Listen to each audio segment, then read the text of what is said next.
I'm really practical with awards and whether I feel like I might have a chance or not. And I honestly didn't even think that my album was eligible this year. I thought it was eligible last year. So when I got the nomination, I was genuinely freaked out and floored.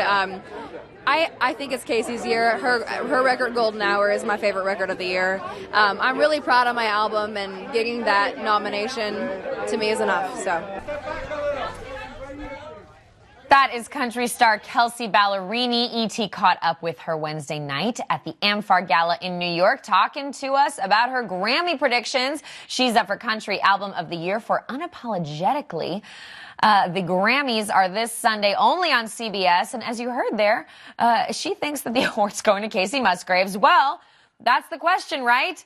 With the 61st Annual Grammy Awards, we will be there. E.T. will be on the red carpet, all over everything. And the question is sometimes who will win, who should win? And there are massive numbers of nominees this year because we've expanded the main categories from 5 to 8, so tons of competition. Let's talk it all out with Jason Lipshutz, Senior Director of Music from Billboard. Jason, thank you for joining us as always. Of course. All right, so we wanted to bring you in to break down these big categories because the competition feels intense this year. First of all, Album of the Year. Give it to us. Who do you think should win? Who do you think will win? Sometimes the answers are different. So I actually am a little bit outside the box, just in terms of the odds being made for Album of the Year. My pick for what will win is actually Janelle Monáe. I think I'm a little bit outside the box with that. People are thinking Cardi, maybe the Black Panther soundtrack. But Janelle Monáe made a very likable album for kind of every generation. And obviously the voting block has made efforts to become more inclusive this year. I think people are going to recognize both Janelle Monáe as a very progressive artist with a lot of really bold and interesting ideas, as well as a sound that really appeals to people who love throwback 80s funk and soul and R&B that leans a little bit more toward pop, but also is exploding with ideas. So I think that's my my dark horse candidate is Janelle Monáe for Album of the Year. Okay, so let's bring up those candidates one more time, if we can, just to look at them all on screen here, because this category to me, I mean, Cardi B, Drake, Janelle Monáe, Kacey Musgraves, Post Malone. These are some big names and some huge breakout stars of the year. So I got to say, I'm pulling for Cardi. Yeah, I would love to see Cardi win as well. I think that in terms of the best album, I love the Kacey Musgraves album, Golden Hour. I'm excited to see her compete. But obviously, Invasion of Privacy by Cardi B, one of the more striking debut albums in recent memory. But again, it's just there are a lot of really strong candidates this year. I mean, obviously Drake has never won one of the big 4 Grammy categories. It would be awesome to see him take home Album of the Year. Yeah, it'll be exciting. Wow, I didn't know that. Drake's never won one of the big 4 categories. That's kind of wild. And in terms of the way that the Grammy voting usually goes, as you noted, Cardi B debut album, do you think that makes her a little less likely to win because it is that first album? Do people tend to vote more towards people who've been at the show before and are further along in their careers? Definitely, yeah. And I think, honestly, that's part of the reason why Brandi Carlile is also a pretty strong contender. She's up for Album of the Year, Record of the Year, Song of the Year. Even though she's never really been a force at the Grammys before, she's been around for 15 years. She's a really respected singer-songwriter and a well-liked person within the music industry. And people could vote for her not just for this album, which is very strong, but also to recognize her body of work over that 15-year career. Interesting. Well, and so like you said, you're thinking Janelle Monáe win, but you think Kacey Musgraves is really deserving of this award in particular this year? I think so. Yeah, I've been a Kacey fan for a while, and she really took it up a notch with Golden Hour, her first Album of the Year nominee. And yeah, I would love to see her up there. All right, let's talk Record of the Year. If we can bring up those nominees, and then we will get your predictions, Jason. So we have I Like It, Cardi B, Bad Bunny, J Balvin, Brandi Carlile in there again with The Joke, This Is America, Childish Gambino, God's Plan, Drake, Shallow, Lady Gaga and Bradley Cooper, All the Stars, Kendrick Lamar and SZA off the Black Panther soundtrack, Rockstar, Post Malone and 21 Savage. Oh, that's interesting because of where he will be. And the middle, Zedd, Maren Morris, and Gray. So who are you thinking will win this one, and who should win this one? Yeah, so this is another really difficult category in the sense that a lot of things could win here. I wouldn't be shocked by really any of these nominees taking home the Grammy. My prediction is that the middle is going to win. Zedd, Maren Morris, and Gray kind of famously debuted in that Target commercial that took place during the Grammys last year. But yeah, I think that the thing about the middle is that it's just such a likable song. There's so much goodwill toward Maren Morris as a rising country star. It's a really big crossover hit, and it just seems like it seems like something that could serve as perfect Grammy fodder of just like, oh yeah, I love that song, great pop hit, was kind of inescapable last year, so I could see it winning Record of the Year. Interesting, and it's got so much radio play. I mean, it's a good point about the crossover thing. I wonder sometimes with Record of the Year, when there are those crossovers or those collabs, are they sort of pulling votes from various genres? Maren Morris bringing in those country votes, Zedd bringing in a whole different world of votes, and that kind of adds up to more. Yeah, exactly. And now I think you had maybe told us that the should-win prediction, This Is America by Childish Gambino, you feel like that one really deserves Record of the Year but might not get it.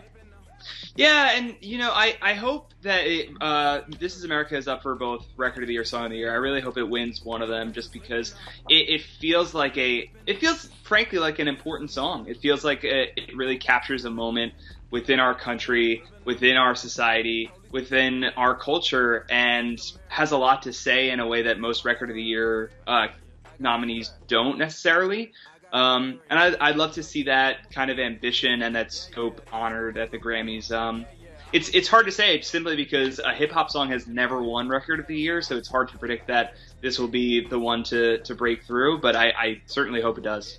Wow, that's wild, too. A hip-hop song has never won Record of the Year.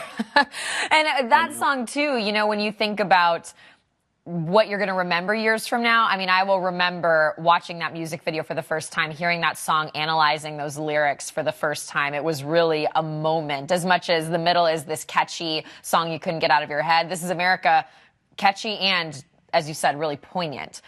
Song of the Year, let's talk through that because this is where we might get out of the shallow. Lady Gaga and Bradley Cooper. Bradley Cooper, Grammy nominee. Who knew? As you pointed out, several of the same songs, these bottom four here, I think up both for Record of the Year and Song of the Year. And then we also have, actually, I mean, it's more than that, but we also have Boot Up by LMA and In My Blood by Shawn Mendes. So who are you predicting here, especially because if you're taking into consideration the differences between Record of the Year and Song of the Year, like what that category means and who will win for this one? Yeah, exactly. And I actually think Shallow will win. And Jason. I know. I think it will win. I think it will win, and I think it should win. I mean, it really threads this beautiful needle of being this impactful moment in A Star Is Born in the movie. But it's also just a great power ballad. Like, it's a great song, and another wild fact is that Lady Gaga also has never won a Big Four Grammy in the main categories. So this would be a great validation for her, a great win for her. It's a beautifully written song. It feels like a song that's going to endure within her own catalog as well as just as a big pop hit. And who knows? Maybe she'll win Song of the Year and then Best Actress 2 weeks later. Wow, I know. What an awards season. That was the thing I didn't see coming. Like, oh yeah, they can be part of the Grammys because they had released not the entire album, not the whole Star Is Born soundtrack, but Shallow in time for eligibility. And can you clarify for us, Jason, the difference on Song of the Year versus Record of the Year? Yeah, so Song of the Year is the Songwriters Award. So when you think about the lyricism, the songwriting, that's what you think of with Song of the Year. Record of the Year is for the record itself, for the song itself, if that makes sense. Totally. Well, as long as, we think Shallow has a chance, I'm in. But yeah, that's wild too. Lady Gaga not winning in one of these big four. And as we're going through these big four are seriously stacked. I mean, we're making you make these predictions, but I'm with you on that in several of these categories. I would be happy with any of the nominees winning, if it, not at least the majority of them, because they're all so solid. Let's finish up with Best New Artist. Always a controversial category because you and I have talked through the parameters for what Best New Artist means. So much talk about the fact that Cardi B and Post Malone and Camila Cabello are not in this group of nominees for various reasons. But with who we have, Chloe and Halle, they've actually been around for a couple years, but up for Best New Artist this year, Luke Combs, Greta Van Fleet, her, Dua Lipa, Margot Price, Bibi Rexha, who also doesn't feel insanely new to me, and Georgia Smith. Yep. Who are you thinking here? So I think that HER is actually going to take this. She is the only Best New Artist nominee who is up for another one of the big four. Her album, her self-titled debut album, is up for Album of the Year, which is a pretty shocking nomination. But again, I think it speaks to there's real momentum behind her. And the fact is that even though she has not had a crossover hit in the way that someone like a Dua Lipa or Bibi Rexha has, people are really gravitating toward this project. She's a 21-year-old R&B singer, immensely talented, and I think she's going to take it home.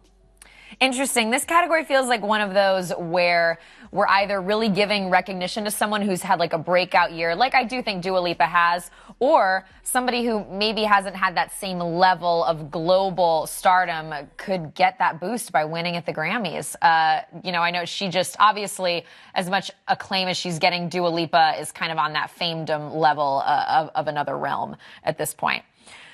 Yeah. All right, Jason Lipshutz, Senior Director of Music at Billboard. Guys, check out his work. Follow their Grammys coverage. Jason, thank you so much as always. Thank you.